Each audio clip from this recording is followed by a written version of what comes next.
Hello बच्चों, हम लोग हिंदी फर्स्ट की बुक में लंका पर विजय पाठ पढ़ रहे हैं, जिसमें कल हम लोगों ने यहाँ तक पढ़ा था कि रावण का भाई विभीषण राम की शरण में आया।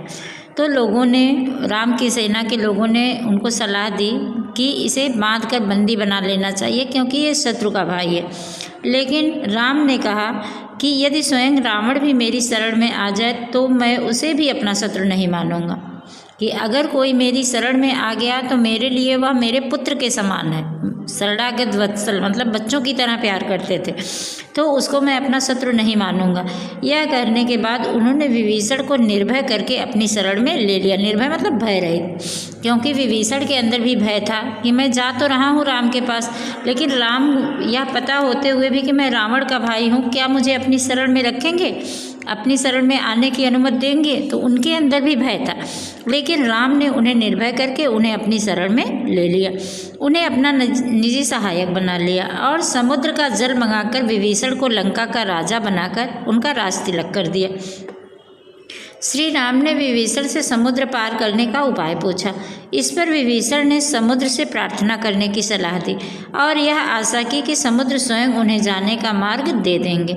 उनकी सलाह पर राम ने 3 दिन तक लगातार समुद्र से प्रार्थना की, किंतु प्रार्थना से कोई लाभ न हुआ।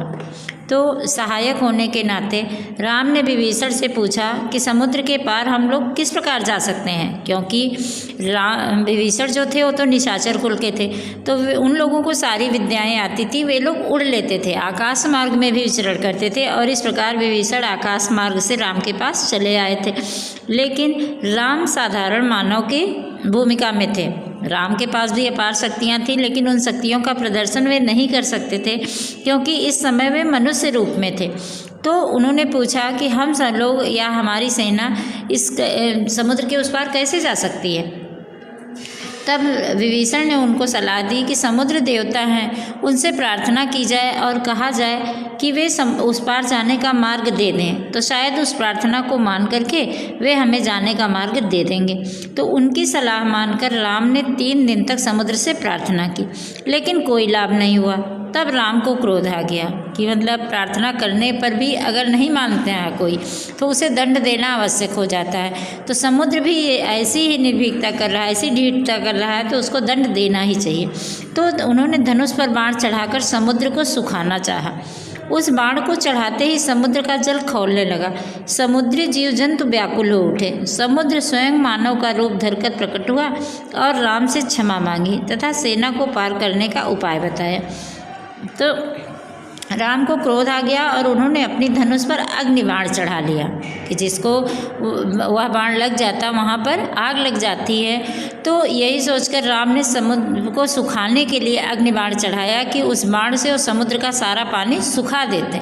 लेकिन जैसे ही उन्होंने अपनी धनुष पर बाण चढ़ाया तो समुद्र का पानी उबलने लगा और समुद्र में रहने वाले जीव जंतु व्याकुल हो उठे। पानी खौलने के कारण वे सब व्याकुल हो उठे। तो उस समय समुद्र जो है मनुष्य रूप में प्रकट हुआ और राम से क्षमा मांगने लगा और यह प्रार्थना की कि वे उसके जल को ना सुखाएं, क्योंकि समुद्र की एक मर्यादा होती है कि नदियाँ जो हैं वो गर्मी में सूख जाती हैं और जब वर्षा ऋतु आती है तो उसमें बाढ़ आ जाती है। लेकिन समुद्र का पानी जो है वो अपनी मर्यादा में रहता है, ना तो उसमें बाढ़ आती है ना तो कम होता है। तो उसने कहा कि अगर आप हमें सुखा देंगे तो हमारी मर्यादा चली जाएगी, इसलिए ऐसा ना करिए, मैं आपको उस पार जाने का रास्ता बताता हूँ। तो उसके अनुसार राम की सेना में नल नील नामक 2 बंदर थे। उन्हें ऋषियों ने श्राप दिया था कि उनके फेंके पत्थर जल में नहीं डूबेंगे। तो फिर समुद्र ने उपाय बताया कि उनकी सेना में 2 बंदर ऐसे हैं जिनका नाम नल और नील है। तो उन्हें बचपन में ही ऋषियों ने श्राप दिया था कि उनके फेंके गए पत्थर पानी में नहीं डूबेंगे, क्योंकि जब वो लोग छोटे थे तो नटखट स्वभाव के थे और बंदर वैसे भी नटखट होते हैं। तो जब ऋषि मुनि समुद्र के उसके नदी के किनारे तपस्या कर रहे थे तो उन लोग आते और जो शालिग्राम की मूर्ति होती है, शालिग्राम की मूर्ति होती है ना जो जामुन के आकार की, तो ऐसे ही उठाते और ऋषि मुनि तो आंख बंद करके ध्यान लगाए रहते थे और उनकी शालिग्राम की मूर्ति उठा करके और फेंक देते थे पानी में। तो इस तरह से ऋषि मुनि बहुत दुखी हुए और उनको शाप दे दिया कि तुम्हारे फेंके गए पत्थर पानी में डूबेंगे ही नहीं, वो पानी पर तैरते रहेंगे। तो इस प्रकार अगर शालिग्राम को फेंकते भी थे तो तैरते रहते थे और ऋषि मुनि जाकर के नदी से फिर वापस उठा लाते थे। लेकिन कभी कभी श्राप भी वरदान का काम दे जाता है कि उन्होंने तो श्राप दिया था क्रोध में आकर के, लेकिन इस समय वही वरदान हो गया कि उन्होंने कहा कि उनके फेंके गए पत्थर पानी में तैरेंगे डूबेंगे नहीं, तो उनसे ही पत्थर पानी में डलवा करके आप एक पुल बना लीजिए और उसी पुल से आप समुद्र पार करके लंका तक पहुंच जाइए। तो सभी बानर और भालू बड़े बड़े पत्थर लाकर देने लगे। नल नील उन पर रा और मा लिखकर जल पर जोड़ने लगे। इस प्रकार समुद्र पर पुल बन गया। सारी सेना समुद्र पार कर लंका के किनारे पहुंचकर शिविर बनाकर ठहर गई। शिविर मतलब डेरा, जहाँ पर सैनिक रहते हैं उनको शिविर, सैनिकों के रहने का स्थान जो होता है उसे शिविर कहा जाता है। तो वहीं पर शिविर बनाकर सारी सेना ठहर गई। लंका पहुंचकर श्री राम जी ने युद्ध टालने का अंतिम प्रयास भी किया। उन्होंने अंगद को दूत बनाकर रावण को समझाने के लिए भेजा, किंतु रावण ने अंगद की बात ना मानी।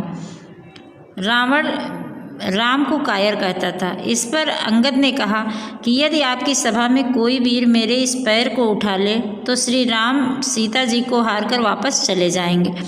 लेकिन अंतिम प्रयास, क्योंकि राम जो है वे नहीं चाहते थे कि युद्ध हो और कितने निर्दोष लोग भी मारे जाएं, इसलिए वे चाहते थे कि रावण जो है वह सीता को वापस कर दे और युद्ध टल जाए। इस कारण उन्होंने उस पार जाने के बाद भी अंगद को अपना दूत बनाकर भेजा कि जाकर के रावण को समझाओ कि युद्ध टाल दे और सीता को वापस कर दे। लेकिन रावण अहंकारी था, वह जानता था कि उनसे भयभीत होकर राम ऐसा कर रहे हैं। राम जानते हैं कि हमसे विजय नहीं प्राप्त कर पाएंगे, जीत नहीं पाएंगे, इसलिए ऐसा कर रहे हैं। तो उसने राम को बुरा भला कहा और राम को कहा कायर हैं, वीर योद्धा जो होते हैं युद्ध करते हैं। तो इस पर अंगद ने कहा कि राम की तो बात छोड़ दीजिए, मैं तो राम का दूत हूँ। अगर आपकी सभा में कोई मेरे इस पैर को उठा दे तो श्री राम सीता जी को हार कर वापस चले जाएंगे।